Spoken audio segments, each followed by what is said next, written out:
પરંતુ sir stock specific recommendation આપણા તરફથી જાણી લઈએ કે આજના દિવસે કયા સ્ટોક છે જે આપણે ફોકસ કરીશું સર. સો યોમિક સૌથી પહેલો જે સ્ટોક જે રહેશે આજના દિવસે એ આઈટીમાંથી રહેશે. આઈટીમાં જે રીતે આજના દિવસે આપણને બ્રેકઆઉટ આવતું જોવા મળી રહ્યું છે.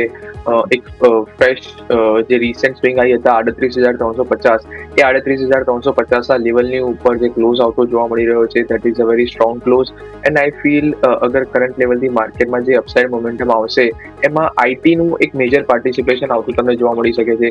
સો ઇન્ફોસિસનું કાઉન્ટર સૌથી પહેલા બાય કરવાનું રેકમેન્ડેશન રહેશે. ઇન્ફોસિસનું કાઉન્ટર તમે 1628ના લેવલની આસપાસ બાય કરી શકો છો. નીચે 1600 રૂપિયાના સ્ટોપ લોસ રાખી શકો છો અને ઉપરની સાઈડ પર 1660 થી 1700 રૂપિયા સુધીના અપસાઇડના ટાર્ગેટ એક્સપેક્ટ કરી શકો છો.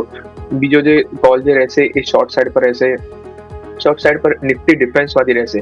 નિફ્ટી ડિફેન્સની અગર આપણે સૌથી પહેલા વાત કરી લઈએ બ્રોડર ઇન્ડાઇસીસની તો પોસ્ટ 10th of May જે માર્કેટમાં જે ડિફેન્સ સ્ટોકમાં જે એક સ્ટ્રોંગ અપટેક મોમેન્ટમ આવતું જોવા મળ્યું હતું એ પછી નિફ્ટી ડિફેન્સ ઇન્ડેક્સ 6800ના લેવલથી ઓલમોસ્ટ 9200 સુધીના લેવલના હાઈસ બનાવતું જોવા મળ્યું હતું. That means there was a very sharp upside in the Nifty Defense Index, and after that sharp upside, index was trading in the overbought condition for a long period of time. And after many days of consolidation, આજના દિવસે તમને એક negative formation સાથે close થતું જોવા મળી રહ્યું છે with price momentum breaking down as well as જે મોમેન્ટમ ઇન્ડિકેટર છે એ પણ થોડા નેગેટિવ ટર્ન થતા જોવા મળી રહ્યા છે. સો ડિફેન્સ સ્ટોકમાંથી બીડીએલ પર શોર્ટ સેલ કરવાનું રેકમેન્ડેશન રહેશે. બીડીએલ ને તમે 1900ના લેવલની આસપાસ બીડીએલ ફ્યુચર તમે શોર્ટ સેલ કરી શકો છો. ઉપરની સાઈડ પર 1940ના સ્ટોપ લોસ રાખી શકો છો અને ડાઉન સાઈડ પર 1800 રૂપિયા સુધીના ડાઉન સાઈડના ટાર્ગેટ એક્સપેક્ટ કરી શકો છો.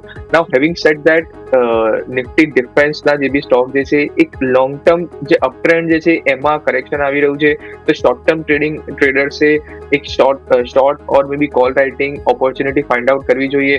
But if you are a long term investor, તમે 2 થી 3 વર્ષનું ઇન્વેસ્ટમેન્ટ કરવા માંગો છો તો આ ડીપ આવે છે ત્યારે તમારે અક્યુમ્યુલેટ પણ કરવું જોઈએ. એટલે એક્યુમ્યુલેશન પણ પછી અમુક સમય પછી કરીએ, પણ અત્યારે તો ફ્યુચર વેચવાની સલાહ તમને ભારત ડાયનામિક્સ એટલે કે બીડીએલમાં જોવા મળી રહી છે અને સામે આઈટીમાંથી ઇન્ફોસિસ ખરીદવાની સલાહ બનતી જોવા મળી રહી છે.